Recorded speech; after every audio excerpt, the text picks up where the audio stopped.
আসসালামু আলাইকুম। আপনি কি করছেন? সত্যেন্দ্রনাথ দত্তের উত্তম অথর। কুকুর আসিয়া এমন কামড় দিল, পথিকের পায় কামড়ে চোটে বিষ, দাঁত ফুটে বিষ লেগে গেল তাই। ঘরে ফিরে এসে রাত্রে বেচারা ভীষণ ব্যথায় জাগে। মেয়েটি তারই সাথে হায় জাগে শিয়রের আগে।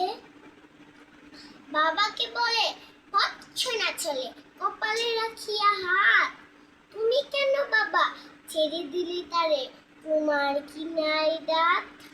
কষ্টে হাসাইয়া আর্ত কহিল, তুই যে হাসালি মোরে, দাঁত আছে বলে কুকুরের পায়ে থুংসি কেমন করে? কুকুরের কাজ কুকুরে করেছে, কামড় দিয়েছে পায়। তা বলি কি কুকুরে কামড়ানো মানুষের শোভা পায়?